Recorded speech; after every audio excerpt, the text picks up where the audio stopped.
chegou a hora de ouvirmos a palavra de Deus. Momento da palavra. Momento da palavra.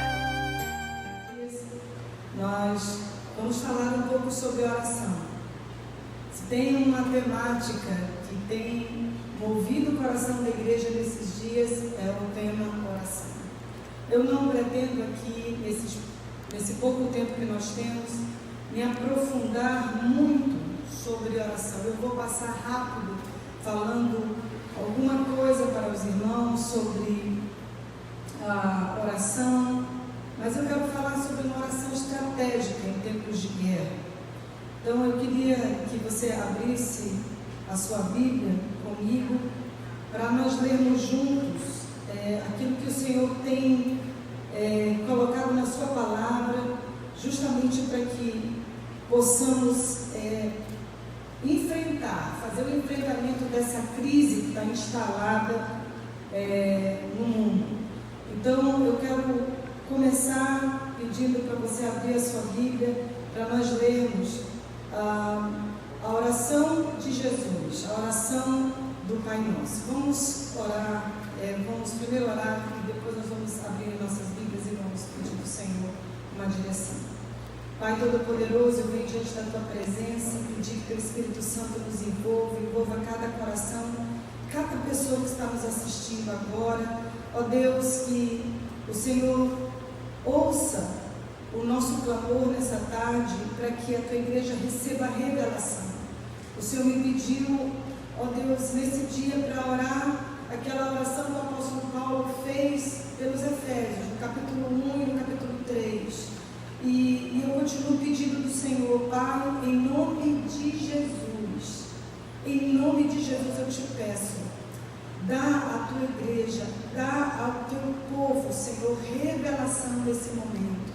Ó Deus, nós não queremos nos mover em nós mesmos, nós queremos, Senhor, nos mover naquilo que o Senhor diz a nosso respeito. Ó Deus, nós não estamos aqui apenas para ficar ecoando a voz do caos, a voz do pânico. Nós estamos aqui, Senhor, como agentes do Teu reino, como Teus filhos, para manifestar a Tua glória, para manifestar o Teu poder. Ó Deus, em nome de Jesus eu oro, para que o Senhor faça isso em nome de Jesus. Amém. Aleluia. Então nós vamos agora meditar um pouco sobre esse assunto. Abra sua Bíblia lá no livro de Mateus. Eu quero compartilhar um pouquinho com vocês.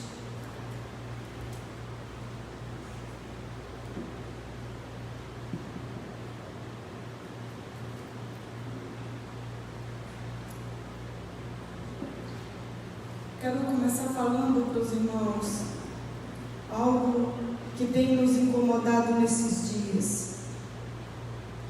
Mateus, no capítulo 6, vamos ver aqui que os discípulos estavam talvez angustiados e tímidos e perturbados, sem saber de que maneira eles podiam se dirigir a Deus.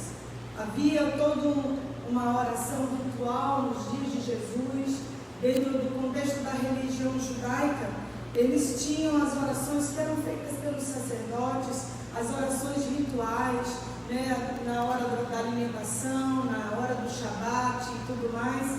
Mas eles, quando Jesus estava... Lá no versículo 8 do capítulo 6, Jesus disse: não vos assemelheis, pois, a Ele, porque Deus, o vosso Pai, sabe de que tendes necessidade, antes lhe peçais. E ele ensinou: portanto, vós orareis assim: Pai nosso que estás nos céus, santificado seja o teu nome.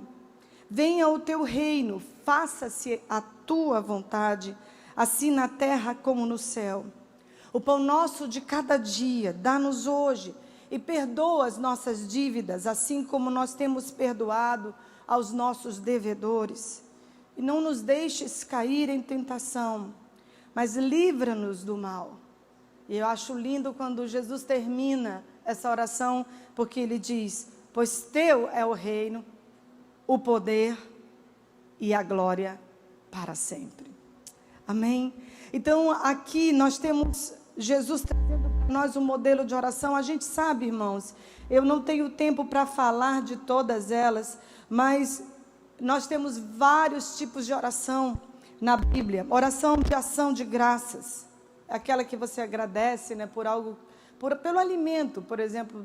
Todos os dias as pessoas em todos os lugares, aqueles que conhecem Jesus, oram agradecendo pelo alimento, orando também por uma cura, né? Tem a oração de dedicação, quando você vai consagrar uma casa, um carro, você está dedicando. Oração de cura, quando alguém está enfermo, está doente.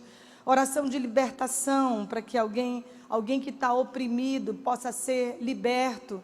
Tem oração de intercessão, em que você se coloca no lugar do outro e intercede junto a Deus. Oração de confissão, que é uma oração de confissão de pecados. Oração de confissão, que declara um pedido de perdão ali. Oração de súplica, oração de adoração. Oração de clamor. Então, o mais importante de tudo, de todas essas orações, nós vemos lá em Hebreus, lá no capítulo 4, versículo 16, o Senhor dizendo: cheguemo-nos, pois, com confiança ao trono da graça, para que possamos alcançar misericórdia e achar graça, a fim de sermos ajudados em tempo oportuno. Essa provavelmente é a atitude que nós precisamos ter no processo da oração. De todos esses tipos de oração, eu gostaria de destacar uma oração estratégica desses dias, que é a oração de intercessão e de clamor. Porque nós estamos aqui conscientes de que esses tempos difíceis, esse é o tempo estratégico da igreja. É o tempo em que a igreja se coloca na brecha, se coloca diante de Deus, a semelhança daquilo que Jesus fez e faz diante do trono. Ele intercede por nós. Então, Jesus é o nosso sumo advogado. Ele é o nosso sumo intercessor. É o intercessor dos intercessores. Ele, quando deixou a igreja incumbida de anunciar as boas novas, ele nos deu a autoridade. Ele disse: tudo aquilo que vocês ligarem na terra será ligado no céu, tudo aquilo que vocês desligarem na terra será desligado no céu. Nós somos o corpo de Cristo. Cabe a nós fazermos o nosso papel enquanto igreja e sermos agentes de intercessão e de clamor nesses dias. E é sobre isso que eu quero falar nessa tarde. Eu quero tomar um pouco do seu tempo. Eu peço que você fique bem focado, porque dessa palavra vai depender muito do resultado, daquilo que Deus quer fazer nesses dias, na sua vida, na vida dos seus queridos, dos seus irmãos, daquelas pessoas que você conhece, que são seus amigos. Vai depender muito a sua resposta como igreja, você que já conhece a Cristo, o seu posicionamento diante desses tempos de desafio. De modo geral, toda oração precisa começar com a consciência de que estamos entrando na presença do Rei, na sala do trono, no trono da graça. Então, quando nós temos consciência de que nós estamos entrando no trono, na sala do trono, e estamos indo para diante do trono da graça, a primeira coisa que a gente precisa trazer, e Jesus nos ensinou isso com o Pai Nosso, é abrir a nossa boca com ações de graça.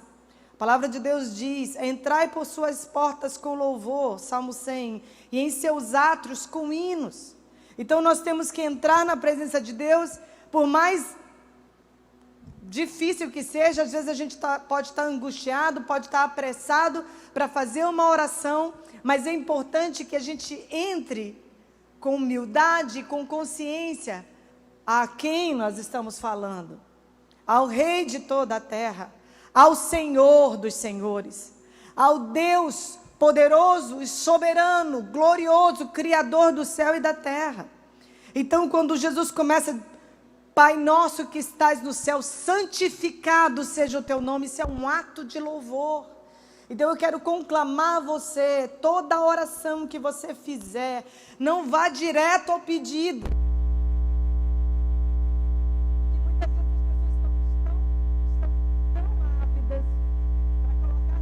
petições de e essas pessoas já vão direto dizendo: Deus, eu quero isso. Exceto, é lógico, quando você está numa situação que você está pedindo socorro, é uma emergência, Deus compreende. Mas quando você está entrando para um período de oração, de intercessão e de clamor, toda e qualquer oração precisa começar com um ato de louvor, com um ato consciente de quem Deus é, para que o nome dele, a pessoa dele seja exaltada. Nós estamos assim assumindo a nossa posição de sacerdotes, de intercessores. Então, começa assim. Então, uma expressão de louvor. Agora, no bojo da oração do Pai Nosso, nós temos a súplica, que é: venha o teu reino, petição por provisão, pão nosso de cada dia. A súplica por perdão, perdoa as nossas dívidas. A súplica: não nos deixes cair em tentação, mas livrai-nos do mal. Mas a oração de intercessão e de clamor precisa ser pontuada por algumas coisas que são bem interessantes, que eu tenho aprendido nos últimos meses. Deus tem me mostrado uma forma de alcançar o coração dele, uma forma de tornar essa minha oração, esse meu tempo de oração mais eficaz. Então, como intercessores, nós também somos, assim como Jesus, ele é o nosso sumo advogado, nós somos advogados. Como intercessores, como aqueles que se colocam no lugar do outro para a defesa de uma necessidade, de uma situação, nós precisamos nos colocar da seguinte maneira. Deus nos ensinou, não foi só Jesus, Deus nos ensinou como orar. Abra sua Bíblia lá no livro de Isaías, no capítulo 43, verso 26. Diz assim: desperta-me a memória, entremos juntos em juízo, e apresenta as tuas razões para que possas justificar-te. Você tem que apresentar diante de Deus por que você quer aquilo. Quais são os argumentos que você tem para você pedir o que você está pedindo de Deus? Por isso que nós estamos dizendo o tempo todo, irmãos, que você precisa conhecer a palavra de Deus. Como filhos de Deus, nós não podemos deixar de nos municiar das promessas de Deus. As promessas de Deus são para os filhos de Deus. Por isso que nós precisamos conhecer a palavra de Deus, conhecer a vontade de Deus e aquilo que Ele prometeu para nós. Quando Ele está dizendo: apresenta as tuas razões, me mostra qual é o seu argumento para me pedir o que você está pedindo. É isso que Ele está dizendo. Me diz, desperta a minha memória. Quando Ele diz desperta a minha memória, é como se Deus estivesse dizendo: me diga aonde foi que eu disse isso. Vocês estão entendendo? Deus está dizendo: me lembra. Deus não precisa ser lembrado, Ele sabe. Mas se aquilo que a gente está pedindo dEle é realmente importante, deve ser respaldado. Se é realmente importante, eu vou procurar respaldo. Porque eu quero pedir algo que seja consoante à vontade de Deus. Algo que seja de acordo com aquilo que Ele determina. Esse é o segundo ponto. O primeiro ponto eu falei sobre a questão de entrar por suas portas, adorando, entrar na sala do trono da graça, adorando e bendizendo o seu nome. Quando nós tivermos que apresentar as nossas razões, a gente já sabe aqui. E aí tem mais um detalhe, e esse é o terceiro ponto que eu quero deixar muito claro para você. Você precisa mostrar para Deus aquilo que Ele te prometeu. Eu gosto muito dessa palavra que está lá em Josué, no capítulo 21, versículo 45.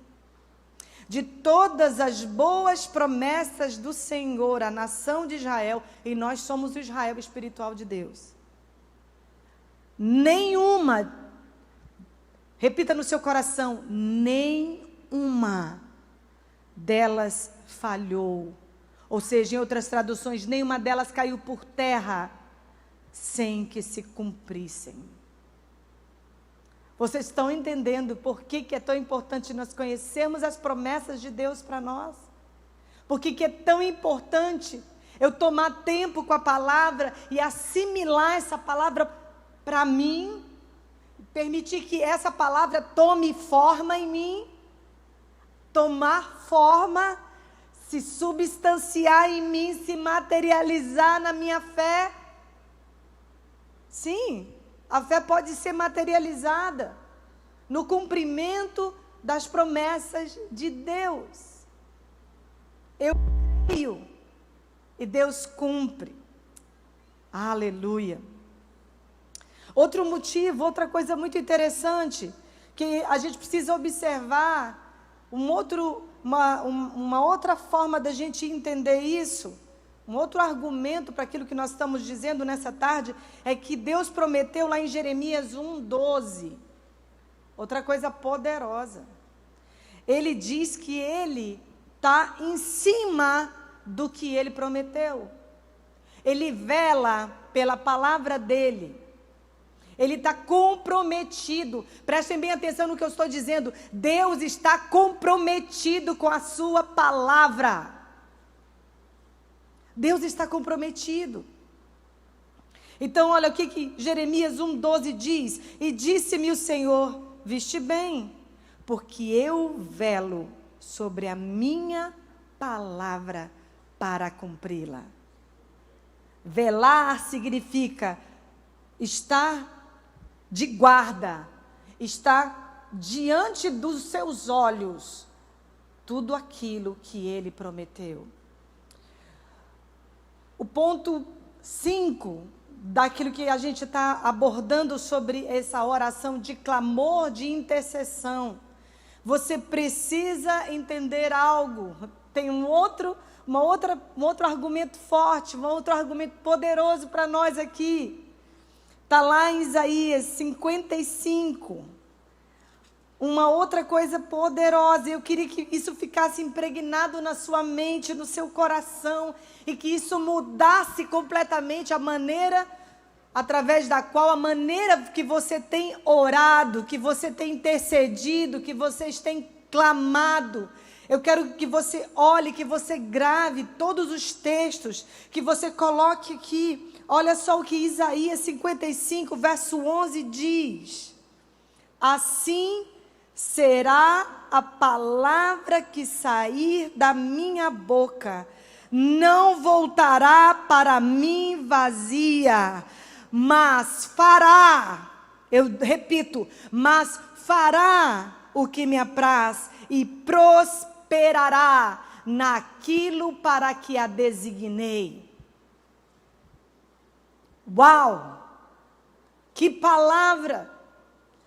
Quando Deus diz que a palavra dele não voltaria vazia para ele, a palavra que sair da minha boca não voltará para mim vazia, ou seja, não voltará para mim sem cumprimento. É isso que a palavra de Deus está dizendo, é isso que o Senhor está dizendo. A palavra que eu disser, a promessa que eu fizer, a declaração que eu fizer, não vai voltar para mim. E como é que ela volta? Pergunto para você, vou te dar alguns segundos para pensar.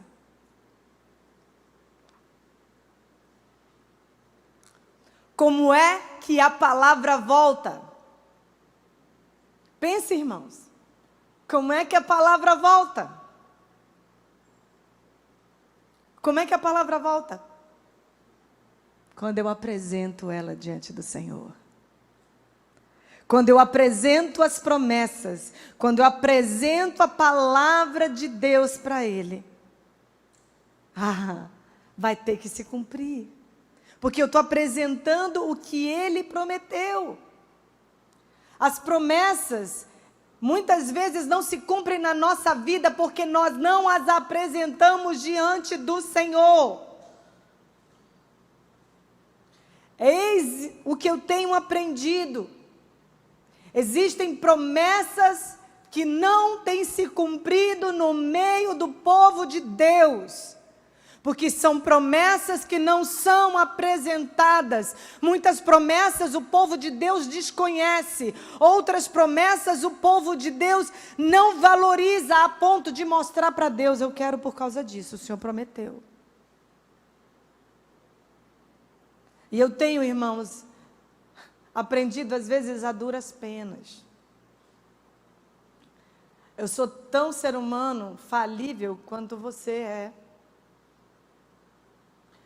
Há 2 anos atrás eu tive um tempo de angústia na minha vida.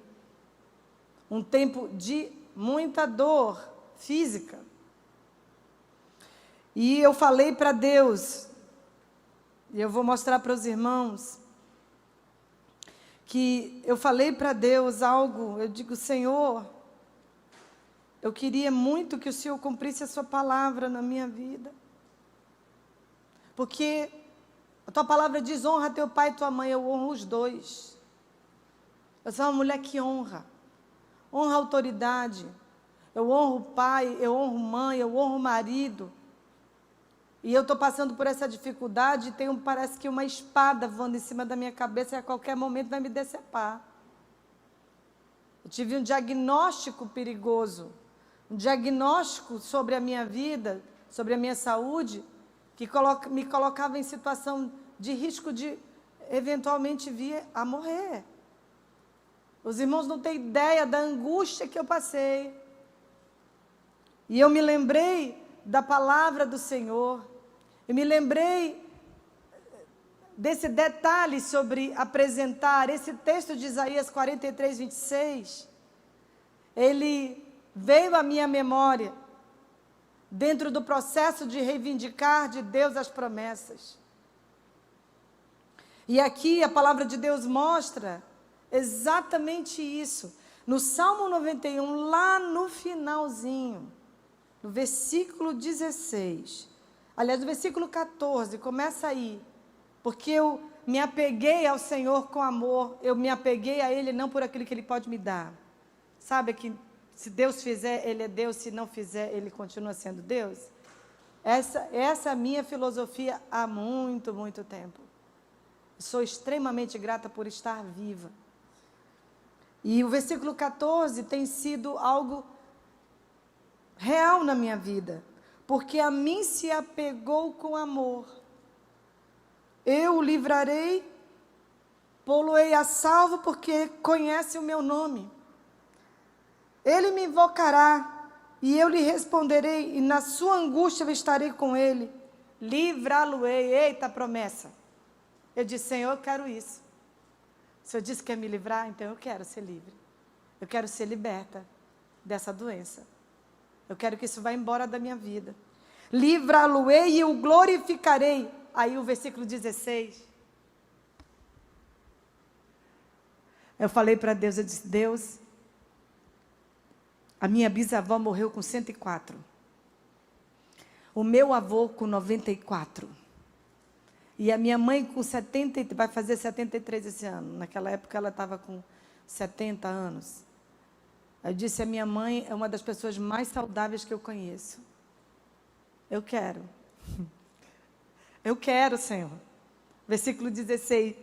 O 16 diz: saciá-lo-ei com longevidade e lhe mostrarei a minha salvação.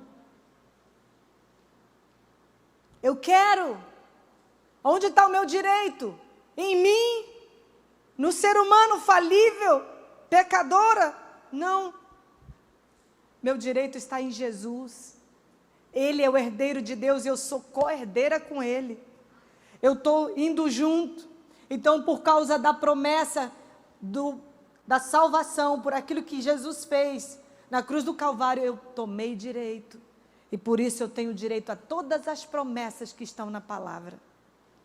E aqui, irmãos, eu quero deixar claro para os irmãos que essa é a oração que vai prevalecer nesses dias. A oração onde a palavra de Deus vai ser proferida, vai ser apresentada diante de Deus. E ela não vai voltar para Deus, ela não vai voltar sem que se cumpra. A minha oração é apresentada e Deus tem que liberar uma resposta por causa daquilo que Ele prometeu e que nós, como igreja, estamos reivindicando, e ela vai se cumprir.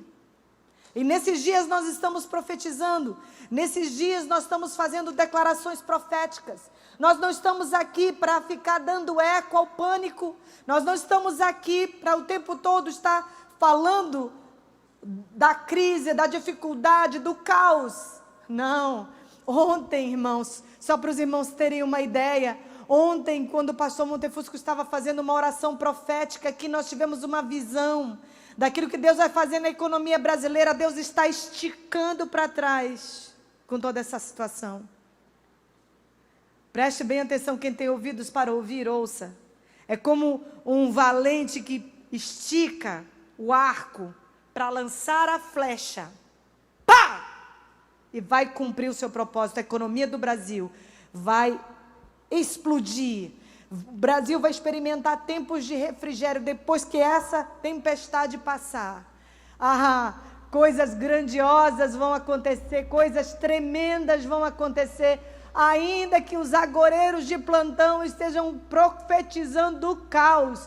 Nós, como povo de Deus, como igreja do Senhor, vamos sair fortalecidos, vamos sair renovados. Nós estamos profetizando um tempo de avivamento sobre o Brasil. Nós estamos proclamando, profetizando já há vários anos. E nesse ano profético, no ano da honra, no ano da porção dupla, da dupla honra, oh, aleluia, eu me alegro que ainda que a gente esteja passando na casa do oleiro, oh, não vamos ficar desse jeito. Nós estamos nos submetendo ao processo, aprendendo tudo aquilo que precisamos aprender. Nós não estamos como igreja simplesmente folgando, ou simplesmente trancados no quarto em pânico e em medo, mas nós somos aquela igreja gloriosa, vitoriosa, que está sobre Cristo, sobre a autoridade daquele que vive e reina para sempre, para proclamar as virtudes daquele que nos chamou das trevas para a sua maravilhosa luz, e para profetizar na nossa casa, profetizar na nossa família, profetizar sobre o estado do Amazonas, a nação brasileira e ao mundo, que Jesus Cristo, Ele é o Senhor, para a glória de Deus Pai. Quero convidar você agora a curvar sua cabeça. Onde você estiver, nós vamos fazer uma oração. E eu quero profetizar um tempo de fé sobre ti, um tempo de ousadia, um tempo de apego a essa palavra. Repreenda da sua vida toda a letargia, toda a indiferença, toda a mornidão, toda a preguiça. Se aproprie, por favor, em nome de Jesus. Pense em algo assim, que a palavra de Deus, sua vida, é como um remédio que pode curar tudo, mas que não tem poder dentro da caixa, precisa ser tomado. Então pense na palavra desse jeito. Vamos orar.